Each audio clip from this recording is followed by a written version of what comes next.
என்னோட ஸ்டைலில் பச்சை பயிறு குழம்பு பண்ணுவோமா? அடுப்பை ஆன் பண்ணிவிட்டு தேவையான அளவு எண்ணெய் விட்டுக்கோங்க. எண்ணெய் காஞ்சதுக்கப்புறம் ஜீரகம் போட்டுக்கோங்க. ஜீரகம் போட்டு நான் 3 பெரிய வெங்காயம் எடுத்திருக்கேன். சின்ன சின்னதாக பொடிசாக கட் பண்ணி அதை எடுத்துக்கோங்க. ஒரே ஒரு பச்சை மிளகாய் தேவைப்பட்ட எக்ஸ்ட்ரா ஒரு பச்சை மிளகாய் போட்டுக்கோங்க. அது இந்த மாதிரி கட் பண்ணி கோல்டன் ப்ரௌன் வரணும், நல்லா வதக்கி எடுத்துக்கோங்க.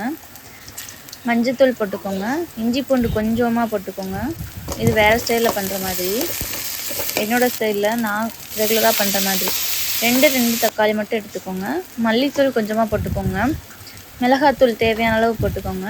நல்லா பச்சை வாசனை போகிற வரைக்கும் நல்லா வதக்கி எடுத்துக்கோங்க. ஒரு முக்கால் ஸ்பூன் சாம்பார் பொடி போட்டுக்கோங்க. உப்பு தேவையான அளவுக்கு போட்டுக்கோங்க. போட மறந்துட்டேன். சாம்பார் பொடி எதுக்காக போட்டோம்னா டேஸ்ட் கொஞ்சம் டிஃப்ரெண்ட்டாக பண்ணுறதுக்காண்டி தான் நான் சாம்பார் பொடி போட்டிருக்கேன். நான் வேக வச்சு எடுத்து வச்சுருந்த பச்சை பயிரும் மிக்ஸ் பண்ணிக்கோங்க. உங்களுக்கு தேவையான அளவுக்கு பச்சை பயிறு மிக்ஸ் பண்ணிக்கலாம். கடைசியாக ஒரு 1/2 ஸ்பூன் கரம் மசாலா லாஸ்ட்டாக ஒரு 5 மினிட்ஸ்க்கு முன்னாடி போட்டுக்கோங்க. நல்லா வதக்கி எடுக்கணும், பச்சை வாசனை போகிற வரைக்கும் வதக்கிட்டு இந்த ஸ்மெல்லு நல்லா இருக்கும். கடைசியாக ஒரு 1/2 ஸ்பூன் கஸ்தூரி மேத்தி போட்டு நல்லா வதக்கி எடுத்துக்கோங்க.